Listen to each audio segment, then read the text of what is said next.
hotel stood just beyond the bustle of the World's Columbian Exposition.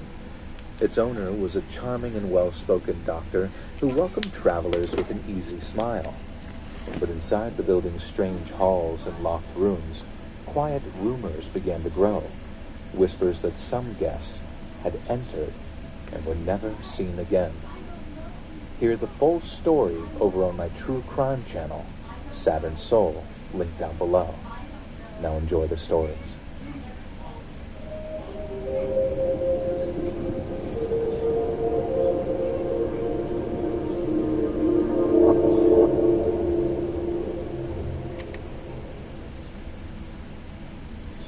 So a little while ago, I was talking with my two teenage granddaughters when the subject of travel came up. One of them suggested that a youthful sense of wanderlust is a relatively new thing, spurred on by cheap flights and Instagram posts depicting influencers in paradise. I agreed with her to an extent. It's easy to develop a thirst for adventure when your feed is filled up with videos of people canoeing between tropical islands or hiking up to Machu Picchu. But I also assured her that wanderlust has existed for as long as people have. I know it's a bit cliched to start giving it the back in my day thing, but it's true. In days of yore, people only needed to look at maps or hear tales of far-off lands to want to board a ship and sail into the unknown. And in my youth, the same was true for me too. My grandkids couldn't believe their sweet old Irish granny had gone off to see the world, especially not all alone. But it was true. And while I told them all kinds of stories from my time in North Africa, the Middle East, and the Indian subcontinent, there was one I saved till they were a little bit older and were of traveling age themselves, because it was one of the most frightening things that I was ever involved with. I left Dublin in 1971 when I was 19. I got a job in London to save some money for the journey ahead, and then used that time to see Buckingham Palace and Big Ben and all of that stuff. From London, I made my way to Paris, where I managed to get a job in a little Irish bar and did the same thing I did in London for a while before moving on to Spain. And Spain was beautiful. All the food was absolutely out of this world, but my original plan was to head to Italy via the south of France. Yet when I got to the Straits of Gibraltar, looked out across the water, and saw Morocco just a few miles away, it was like it was calling to me. I could go to Rome and Greece and see all the places I'd seen and read about in history books, or I could head to a place where the people, the food, the music, and the culture were a complete and utter mystery to me. And when I thought of it like that, my mind was made up for me, and off to Morocco I went. I arrived in Tangier after a rough overnight ferry and an even rougher bus ride. I grew up in Dublin, so I thought that I was familiar with the hustle and bustle of a big city, but Tangier made my home city look like a sleepy little village out in the countryside. The second I stepped off the bus at the big central station, there were fellas all around me and the other passengers offering hotels, taxis, hashish, you name it. I had one guy actually try and grab my bag off of me so he could carry it, and I had to shout and bat him away so he'd leave me alone. I don't think he meant anything by it, because some of the other wannabe helpers started laughing at him and poking fun in Arabic, but it made for one heck of an introduction to Morocco, and the intensity level never really dropped. The old city was like a sensory overload, a maze of tiny white streets with technicolored washing flapping on lines overhead. Then the marketplaces were absolute bedlam. Sacks of colorful spices were everywhere, with piles of oranges and lemons adding to the medley of all of it. And there were all kinds of shiny copper trinkets and jewelry, then rugs so intricately stitched that I just had to pick one up on the way home. And the whole thing was soundtracked by endless haggling, which only stopped when the call to prayer rang out, loud and haunting, over flat rooftops.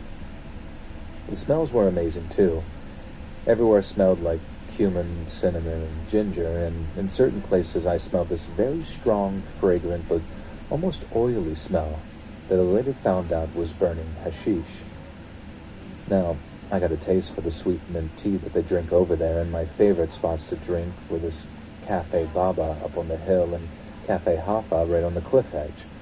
In a night, the square came alive with acrobats, snake charmers, and storytellers, and I'd head out for a whole meal of tagine or couscous, which back then cost less than $1. Then when I was too tired to keep my eyes open anymore, I'd head back to the hostel that I checked into on my first day I arrived, and I'd catch some sleep before doing it all again the next day. My hostel consisted of 2 dorms, 1 male, 1 female, with each having space for about 12 mattresses. You got a little footlocker to lock things in, and there were communal showers and toilet facilities too, but that was about it. It was a place to rest your head. Nothing more, nothing less, but some heads needed more rest than others. It tended to be those who mixed booze and hash that suffered the worst hangovers, and it wasn't uncommon for me to have to rise, shower, and dress in silence so as not to disturb some very cranky partiers. One night, I came home really late myself to find someone passed out under a blue sheet. Now, I reckon that they'd probably had a little too much and needed to sleep it off. But in the morning, they were still there, covered from head to toe in that blue sheet. As I said, I was used to being extra quiet in the mornings, and so I completed my morning routine with all the energy of a dormouse and then headed out to do some more exploring. Now, I had another amazing day in Tangier, but I wanted to get some of the Marrakesh too, so after visiting the bus station to inquire about ticket prices, I went back to the hostel to take a shower and a siesta before the evening. But then, when I arrived, I saw 2 police cars outside. I eyed them curiously on my approach, and then as I walked into the hostel, one of the officers shouted something to me in Arabic. And while I couldn't understand exactly what he was saying, I figured it was more or less translated to halt. Now, I turned around in time to see the hostel's owner across the way, and it looked like he was comforting one of the other girls that had been staying in the dorm with me. His English was really good thanks to all the tourists and backpackers who came through, so after excusing himself from the girl, I think she was Dutch, he rushed over to explain what was going on. There was a lot of drug smuggling going on in Tangier at the time, with backpackers just like me bringing hash back home to make some massive profits. And while people smoking hash was somewhat tolerated by police, they did not like smugglers. So you'd hear stories from backpackers and being stopped, searched, and sometimes even arrested if they had a large amount of hash on them and not enough cash to pay the bribe. Now, I thought it was something like that because it was mostly solo backpackers, and I obviously fit that profile. But then instead of asking to look through my things, the police started asking me questions about where I'd been the previous night. The owner of the hostel was doing all the translating, so it was a bit slow going back and forth, but they kept asking where I'd been and what I'd done. But most of all, they wanted to know if I had any interactions with one of my dorm mates, a French girl whose name had sadly slipped my mind. Now, I think it was Melina or Selena, or maybe even Celine, but whatever it was, they wanted to know if we'd spoken and what was said. I told them I'd hardly said a word to anyone I was staying with, and there were girls from all over Europe passing through and staying on those beds, so I didn't even know who they were referring to in the first place. One of the police officers then asked how I'd slept that previous night. I was confused, so after telling them that I slept just fine, I asked why that mattered. The same officer asked if I'd noticed anything the next morning, anything at all about my dorm room. And that's when it hit me. And when it hit me all at once. I've been so programmed for privacy that I didn't see the lump under the blue sheet for what it was. How no one could pass out under a sheet in the Moroccan heat for 9 hours without once getting up to pee or even get a drink of water. Not unless they were dead. I started to panic, realizing that not only had I slept all night with a dead body just feet away from me, but I'd casually showered and dressed without even paying the poor girl a second thought. Then on top of all of that, the police thought I'd killed her. Or at least that's what it felt like when they asked to speak to me down at the police station that led me away to my car. The hostel's owner was nice enough to come down to the station with me to act as translator, and there I saw a handful of other guests, all sitting on plastic seating in what passed for a kind of waiting room. They didn't put us in cells, although I suppose they could have if they wanted to. They just wanted to ask us some questions, so that's what they did. And I'll be honest, I was distraught when they were asking questions of me. Not so much because I was scared that I'd get the blame for the girl's death, but because I felt so terrible for her. The feeling sorry for myself only lasted a minute or two, then after that, I broke for her. They didn't say how she'd been murdered, only that it was a murder. But I suppose from my reaction, they could tell that I wasn't the one who did it. I mean, I was just one of 3 girls who slept near the body that night, but for whatever reason, none of us were considered suspects. None of the guys staying in the hostel got arrested either, and since there were obviously no security cameras, there was no CCTV footage to identify who the girl had been hanging around with before she was killed. The police told us that we couldn't leave the hostel until they'd done some investigating, and us girls asked if there was anywhere else we could sleep. And the owner wouldn't let us sleep in the men's dorm with them, but the guys volunteered to sleep outside in the backyard so that we had somewhere to sleep that wasn't home to a corpse just hours before. A few days later, the police came back and said they'd arrested a suspect, so we were all free to leave Tangier if we wanted to. They wouldn't tell us anything more, only that we weren't suspects.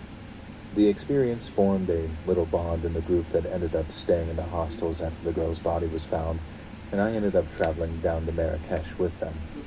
We had a really good time, especially in the daytime when we could do things to distract ourselves.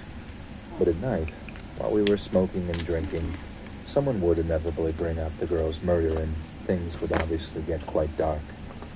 I still think about that girl sometimes, and being reminded of her through telling my grandkids about her had her on my mind for days and days on end.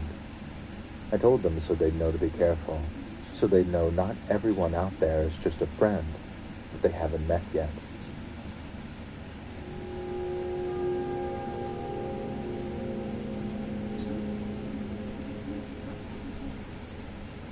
So, my name's Joel too, and in September of 1996, I was an 18-year-old gap year student living here in England. Most kids go into their gap year with a travel plan, but not only did I not have a plan, I really didn't have much money either. I knew that if I flew somewhere like South America, my money would go a lot further, and so initially, I was looking at places like Colombia, Peru, or even Chile, because it meant spending a few weeks somewhere exotic where the weather was nice and the food wasn't bad. But then, sometime in late November, I saw a news report about something called Visit Myanmar Year. Now, the BBC showed a big parade filing past some presidential-looking fella, but not a military one, and this was more like a cultural exhibit. Then the reporter talked all about how the country was opening itself up to visitors for the first time in years. It was this huge event, apparently, enough to warrant a few minutes on the nightly news. But all I found myself asking was, where the bloody hell is Myanmar?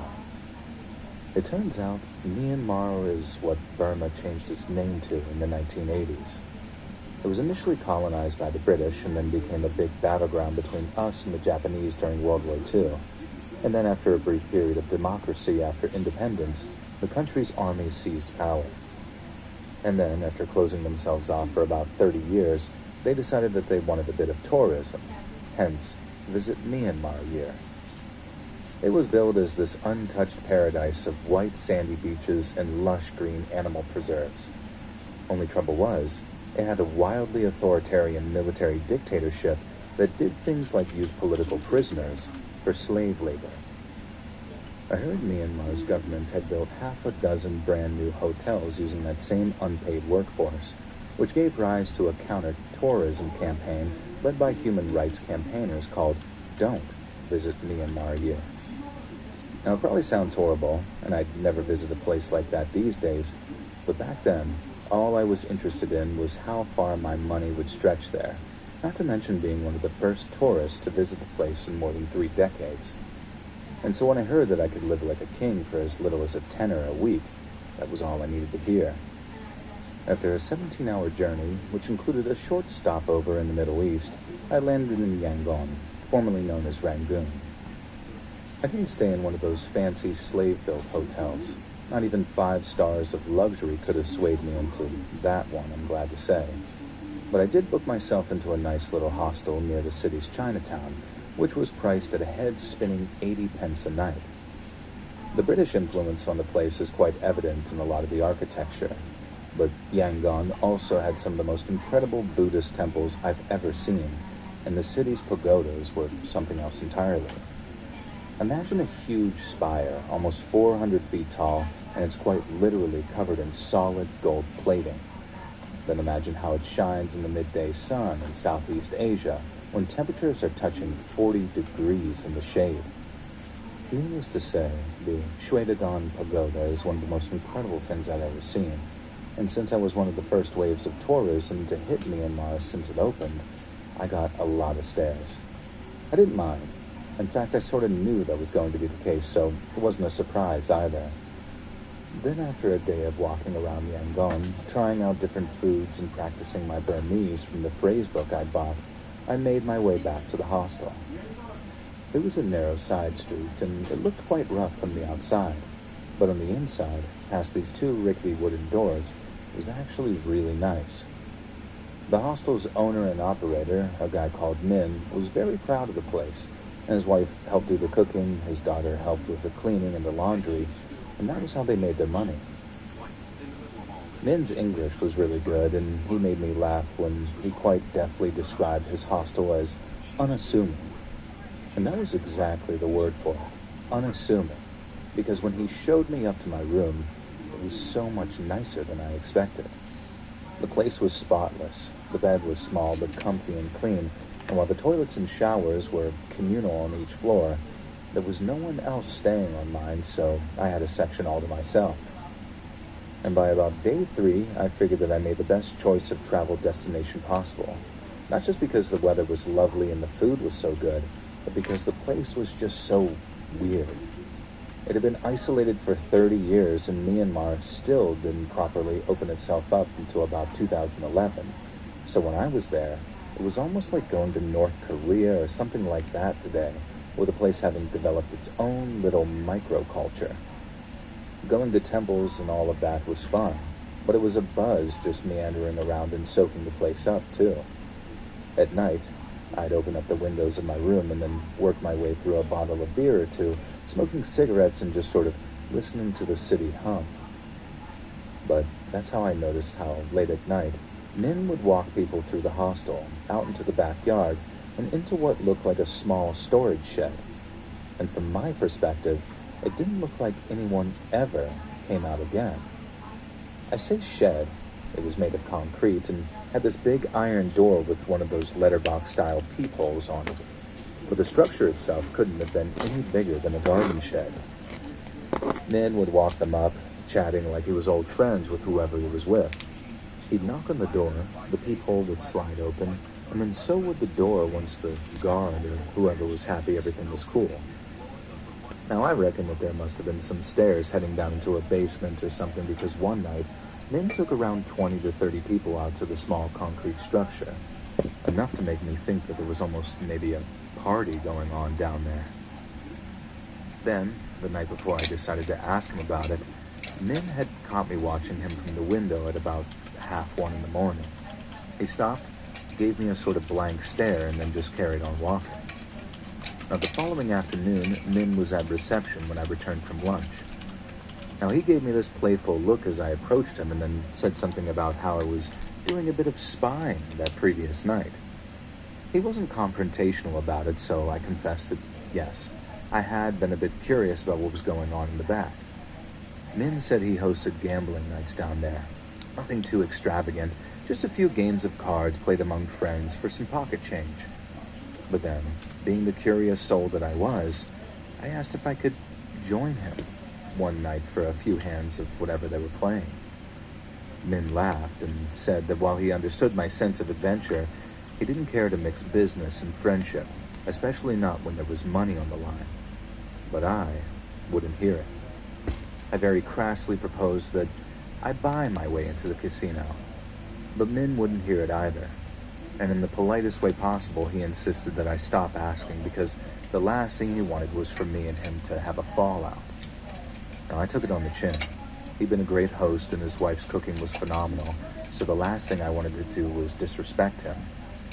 But then over the next few days, my curiosity grew and grew until after the incident with the crying man, I could no longer help myself.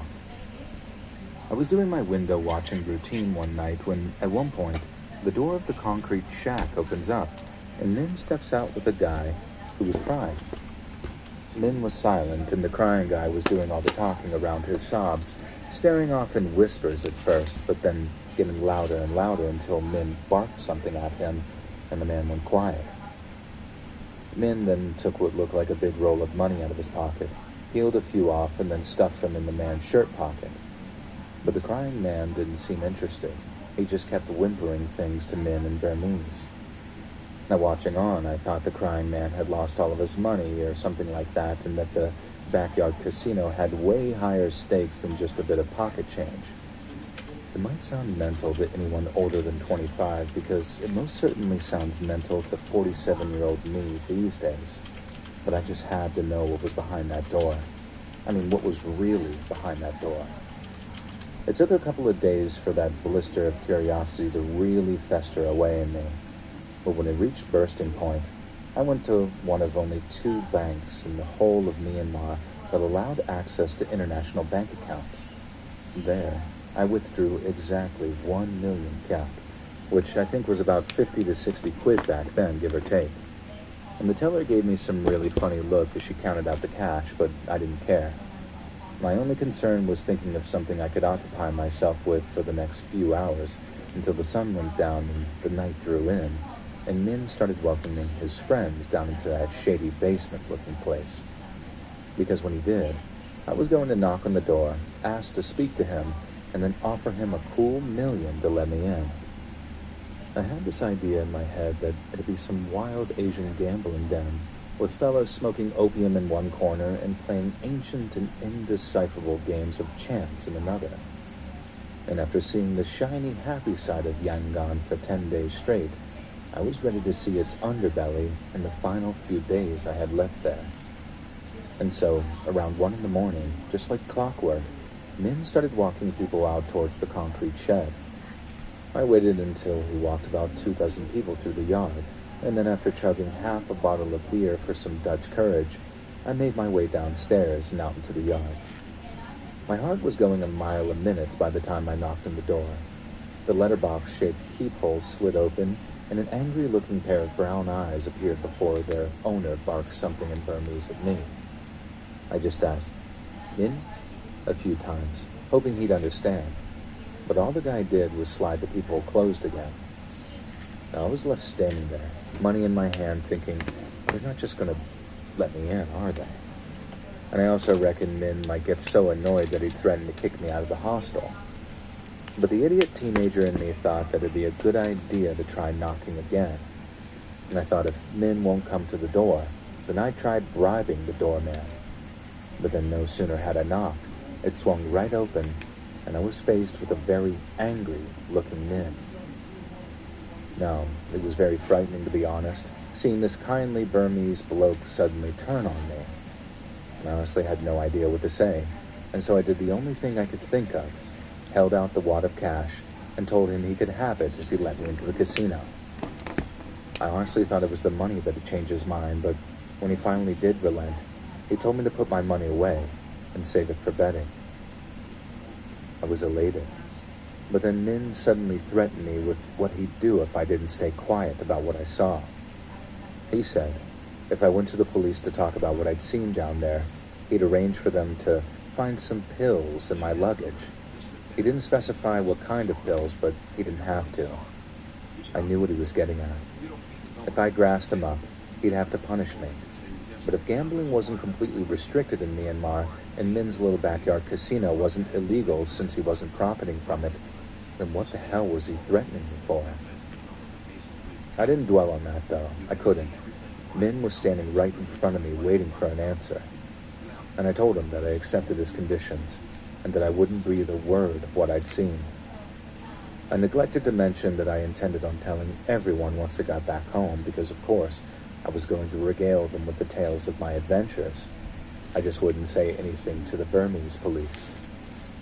But then, in what I consider to be a very delicious twist of irony, it was years before I was able to talk to anyone about what I saw that night. Min gave me this look, like he was weighing up his options and weighing me up a bit too. And then after telling me to follow him, we walked past that big iron door together and down a long flight of winding stairs. I stayed close behind Min, with the guard giving me all kinds of funny looks as I passed him. We walked down steps for what felt like a couple of minutes before the stairs stopped and we were faced with another corridor. At the end of it was another thick door, and from behind it, I could hear muffled sounds of shouting and commotion. Min turned to me before he opened and asked if I was sure I wanted to enter. And while it seemed so bizarre to me looking back on it all these years, there wasn't anything I wanted more. When I said yes, I thought he might give me a smile of approval or something, but he didn't. He kept this steely look on his face and then turned and cranked the handle of the big iron door. The second Min pulled it open, I realized that it must have been soundproofed or something, because I was hit with what I can only describe as a wave of sound. I'd seen Min welcome about 24 people into the shed, but down in the actual basement, there must have been more than 100 people, all surrounding what looked to be a dogfighting ring. I realized that there must have been multiple entrances too, and that Min's was just one of a network of entrances that led down into a space the size of maybe a secondary school gymnasium. But before I could really take in what I was seeing, Min told me to follow him again. As we weaved through the crowd, it was like every single person turned to look at me. They were positively flabbergasted to see a foreigner in their midst, and I can't say I blame them. I imagine I looked pretty shocked too, especially when I looked down into the little ring in the center and saw a guy hosing what looked like blood into a sewer grate. I couldn't stare for long. I had to keep an eye on Min in front of me as he took us towards a collection of bookmakers. I was convinced I was about to witness either a cockfight or a dogfight. Now imagine my surprise when 2 young Burmese men were led into the pit, one with a white headband and one with a black headband. Min smiled for the first time and shouted, just in time, to be heard over the noise of the crowd. Some of them rushed to the edge of the pit, staring intently at each man, and then a veritable frenzy of betting kicked off next to us. And then once the crowd thinned out a bit, Min asked who I wanted to bet on, black headband or white headband. I told him it was hard to place a bet without knowing what they were about to do, but Min told me it didn't matter. They were about to play a game of chance, not a game of skill or test of strength. And while some gamblers claimed that they could see the winner before the game was even played, Min assured me that that was nonsense. As I handed Min 10,000 kyat, I asked him which contestant he recommended, and without a beat, he said black headband. Then as I watched him hand the money over to the bookmaker and I placed my bet, I started to be reminded of a film I'd watched some time before, a little film called The Deer Hunter. I remember watching the film thinking, no way does that actually happen, and I had a similar thought in that big, loud basement. I asked him the name of the game that he'd be playing, and I hoped that he'd name some sort of local blood sport. But when he turned to me, raising his voice again to be heard over the crowd, he confirmed my deepest, darkest fears when he said, Russian roulette. I was stunned. I mean, absolutely gobsmacked. But I made a right tit of myself because all I could think to say to Min was, this is just like The Deer Hunter. Obviously, Min hadn't seen that movie. He hadn't even heard of it. And so he gave me this funny look and asked me to repeat myself. I told him it didn't matter, and looking back on it, I think that was some attempt to disassociate from what was actually happening. And then, when everything went down, that it was all actually real, I realized what a huge mistake I'd made. I didn't want to see anyone get their head blown off in front of me, but at the same time I knew that turning to Min and immediately saying, I want to leave, would only make him furious. He'd warned me on multiple occasions not to get involved, so instead of making even more of an idiot of myself, I kept my mouth shut and watched the game unfold. I thought the organizers might go grab each man a chair and a table to put between them, but they didn't. I mean, why would they? It wasn't a movie. They didn't need to conceal tubes that made blood squirt out of Christopher Walken's head. The only kind of theatrical thing that happened was when the I suppose you might call him referee, walked around the edge of the pit, showing everyone how the bullets in the gun weren't fakes or anything.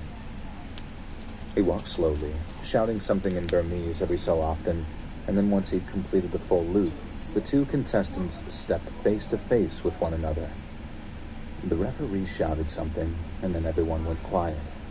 He then flipped a coin, before presumably asking one of the contestants heads or tails. They answered, the ref checked the coin, and then after a word from the contestant, the ref handed the revolver to his opposite number, meaning the man in the black headband would pull the trigger first. It was easily the most surreal and frightening experiences of my entire life, thinking to myself, this can't be happening, while my inner monologue screamed, but it is, and you need to leave right now. But I couldn't. I'd made my bed and now I had to sleep in it. The referee put one bullet in the revolver, and after spinning the cylinder around and around, he slammed it shut and handed it to Black Headband. And then the whole place went from raucous to silence in the time that it took for the young man to raise the gun. I could see him shaking, and then after scrunching his eyes closed, he pulled the trigger. Yet nothing but a dull click was heard. The room erupted, with people cheering or shouting, and men explained how all kinds of bets were made on when or who or if. But the rules were that each man took 5 shots, and the cylinder was spun before each and every one. If someone died, they died. But more often than not, they didn't. It wasn't like fictional depictions of Russian roulette I've seen where someone's demise seems like the absolute goal. The crowd were just gambling, albeit in a very high-stakes environment, and the contestants stood to gain a lot too. They could bet on their own survival or their opponent's death. Some even bet on themselves to die, as it meant their family got a bit of money if they did. But I've also no doubt that there were people there who wanted to see someone get their head blown off, and I think Min was one of them. When the man in the white headband put the revolver to his head, the room went quiet again, and then after a second dull clicked, the cycle repeated itself. The room went crazy. The revolver's cylinder was spun, and then it was handed back to the man with the black headband, but once again, pulling the trigger yielded nothing but a dull click. I actually started to relax a little bit as each man completed his 4th trigger pull without a shot. I'd once been convinced I was about to watch someone die, but just like Min said, it seemed like it was actually kind of a rare event that someone was killed playing with just one bullet. It was still horrifying to witness those guys doing what they were doing. I just didn't feel like I wanted to run anymore. But then, as the man in the black headband was due to take his final shot, it looked like he was hesitating. Both contestants were shaking pretty heavily by trigger pulls 4 and 5. The black headband was shaking like a leaf by his 5th attempt. Now I thought he was psyching himself up to finish the game, but after shaking and scrunching his eyes closed just like he did the first time, his hand dropped away from the side of his head, and he whined something in Burmese that could have been, "I can't." And the crowd went ballistic, not with cheers this time, but with anger. And as the referee began shouting something at Black Headband, 2 bigger guys, who were obviously security of some kind, jumped into the pit to join them. Black Headband put the gun to his temple again, but again he failed to pull the trigger. I started wondering what might happen in this sort of situation, but was quickly provided an answer. The 2 security guards rushed Black Headband, pinning him to the concrete floor. I thought he might try and shoot them as they rushed him, but he didn't. He just dropped the gun and then backed up with his hands raised like he was pleading with them. Seconds later, he was pinned, and then they held him there while the referee picked up the gun. The ref shouted something at the crowd, who immediately fell silent, and then he put the revolver right against Black Headband's forehead and pulled the trigger. But once again, it was nothing but a dull click. The crowd burst into cheers and laughter that Black Headband had been scared of an empty chamber. Even White Headband was laughing, and he stayed laughing as the referee spun the revolver cylinder one final time before handing it to him. Black Headband was lying on the floor in a puddle of shame, quite literally too, since he actually peed his pants around the time the referee put the gun to his head. Then, White Headband raised the gun, and the crowd fell silent again. He was still chuckling at Black Headband as he pulled the trigger. Then bang! His skull all but disintegrated. If you think the crowd might have reacted any differently than before, with any bloodthirst, for example, they didn't. White Headband's head exploding was nothing more than something that won or lost them money. Some cursed, others cheered and waved their betting slips in the air. But me, all I could do was stand there, staring at what remained of White Headband's head until finally I heard Min in my ear saying, "Congratulations, you won." And that was the second time I saw him smile, when realizing I made a terrible mistake, as it was written all over my face. He told me to follow him so I could collect my winnings, and then once I shoved that big bundle of blood money into my pocket, Min was still smiling as he asked me, "Have you seen enough?" When we were outside again, walking back across the yard, Min reminded me of what had happened if I told people what I'd seen. Not in a rude or overly intimidating way, he just asked if I remembered our arrangement regarding discretion. And when I said yes, he didn't say anything else until we parted ways. He wished me a good night, but I was in no mood to sleep. Instead, I went out drinking, and I ended up giving away that blood money in pieces to a series of beggars I encountered. And I drank until I could only stagger, and then almost got myself arrested when I tried to sleep on the steps of a temple I found myself at. The police drove me back to the hostel, and thankfully the reception was deserted, and then I staggered up to my room and crashed out on the bed. The next morning's hangover was abominable, and it wasn't until about lunchtime that I stopped vomiting and was able to keep water down. I wanted to pretend the whole thing had never happened, and apparently Min was only too happy to oblige me, because when I finally trudged downstairs to get some of the in-house food, Min was just as warm and cheerful as ever. I ate in silence, and then went back up to my room to sleep off the rest of my hangover. And then in the evening, I went to a Buddhist temple and stayed there until late at night. Now, I won't get into everything I meditated over. I'm sure you can all probably guess the kinds of things that I was thinking about. But I'll just say that I realized for the first time in my life just how full of darkness and horror the world really is, and how sheltered I'd been from growing up in the leafy green suburbs of England.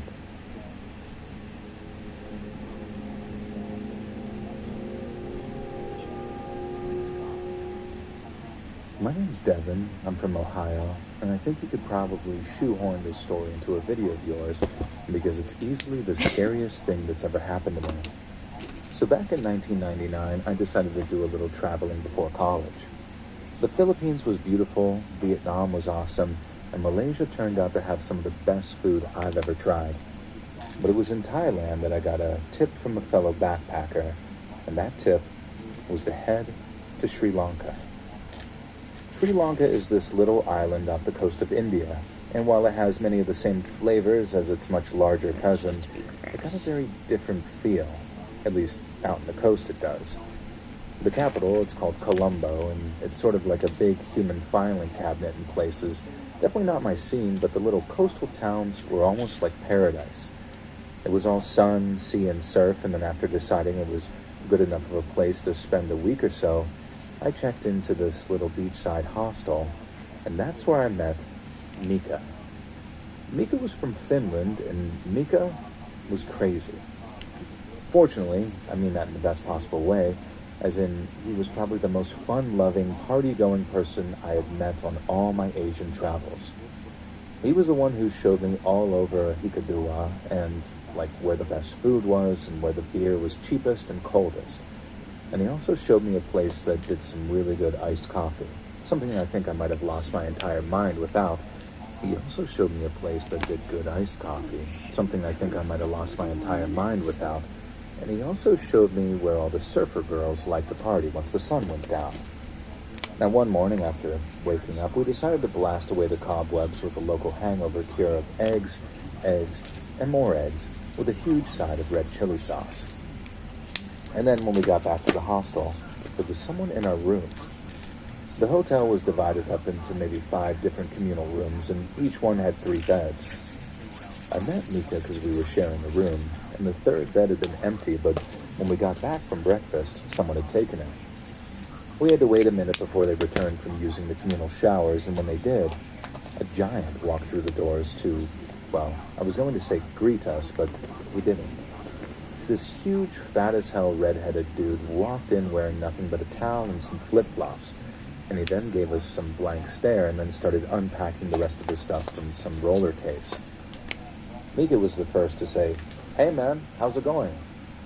But he did the same thing. He just sort of looked up, gave us both a blank stare, and then went right back to unpacking in a way that wasn't just rude, it was weird.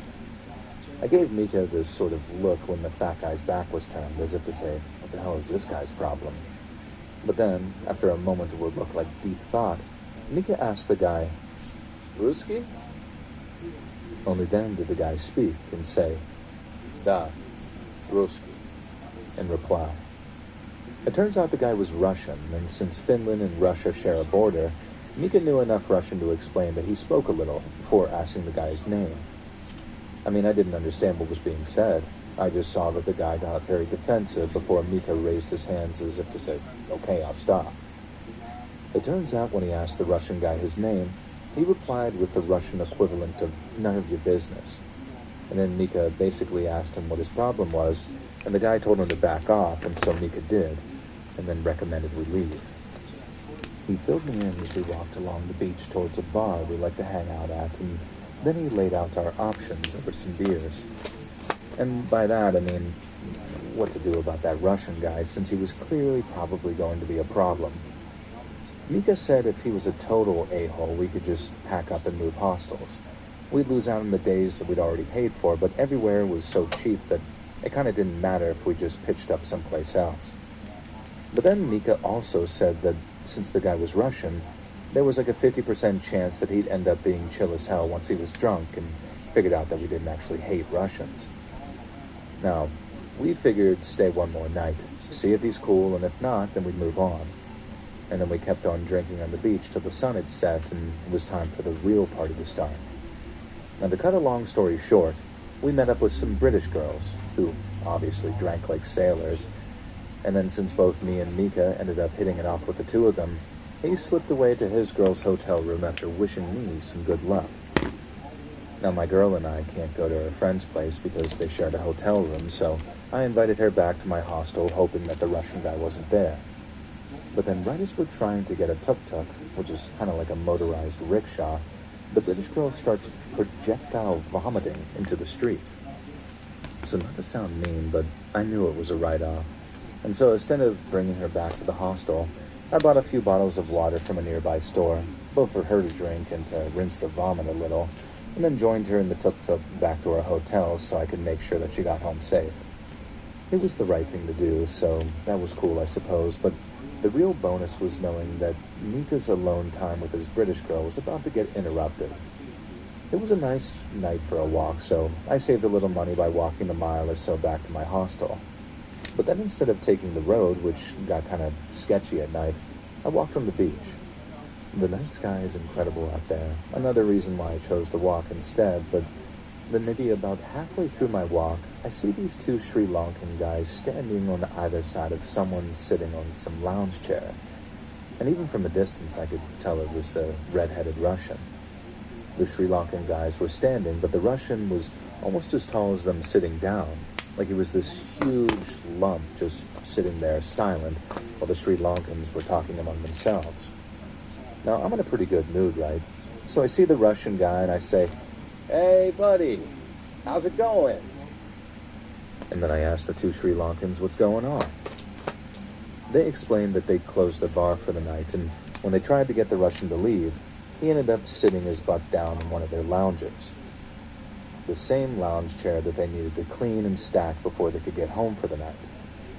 The Russian guy was already a big proponent of blank stares and few words, but When I looked at him, he looked near blackout drunk. His face was all red, eyes bloodshot, kind of panting too, like one of those fat English bulldogs. I remember what Nika said about him maybe being cool, so I took it upon myself to do those Sri Lankan guys a favor by moving him on while befriending him in the process. I tried almost everything except physically pushing him off that lounge chair. But you know what worked in the end? Saying the word vodka to him. His eyes lit up, and then, after repeating the word back to me, he hauled himself to his feet and we were on the move.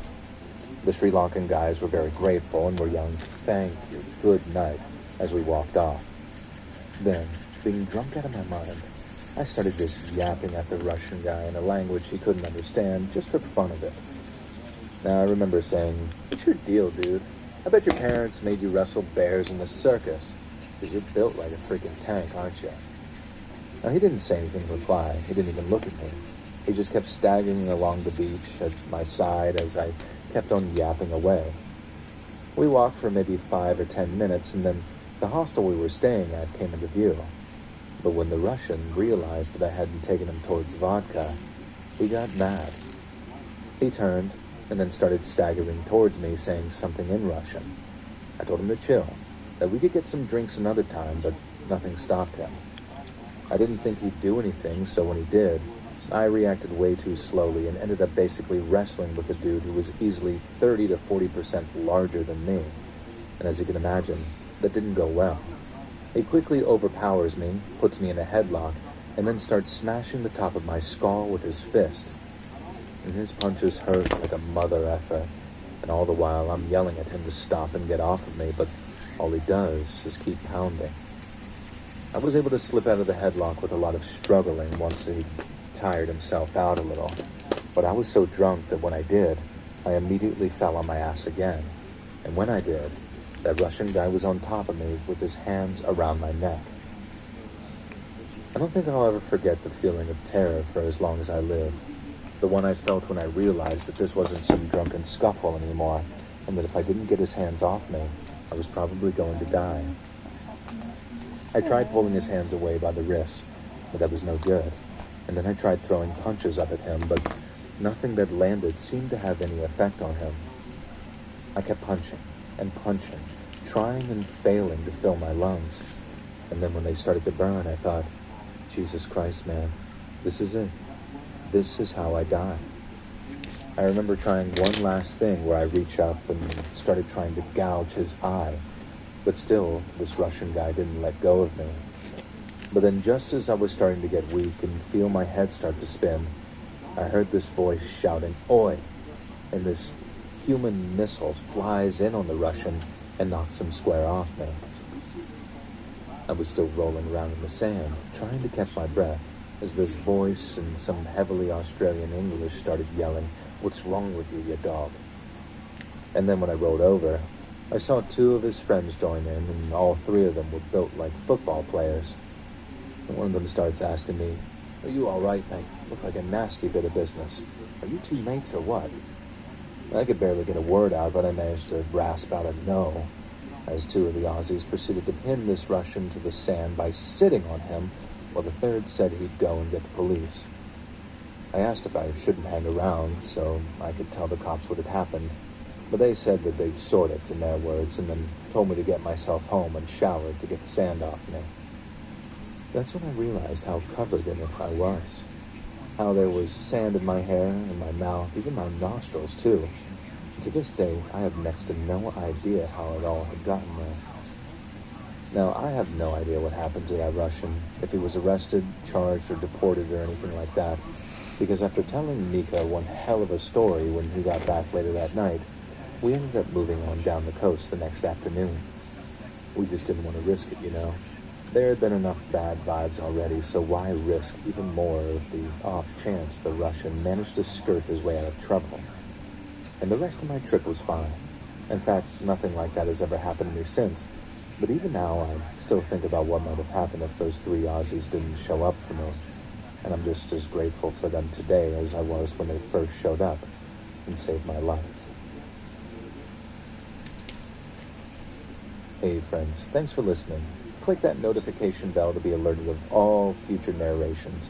I release new videos every Monday and Thursday at 9 p.m. Eastern Time, and there are super fun live streams on Sundays and Wednesday nights, starting at 7:30 p.m. Hope to see you there, Eastern Time. If you have a story, be sure to submit them over at my email, letsreadsubmissions@gmail.com, and you might even hear your story featured on the next video. And if you want to support me even more, you'll have early access to all future narrations and bonus content over on Patreon, or click that big join button to hear about the extra perks from members of the channel. Yes, if there's anything you and check out the want Let's to Read request for me to podcast, color, where you can hear let all me of know. these If stories you in want big spooky, compilations, you want located cute, anywhere you listen to podcasts. let me know. I also have a true We'll do crime about channel it. called I'll Saturn run them about Soul. an hour. New video out now. Go check it out. And All I'm gonna links try in the to do some description shorts below. soon. I'm gonna Thanks do so too much, many friends. highlights on And my remember, leaves, but if not friend, oh well. why Bye. friendship?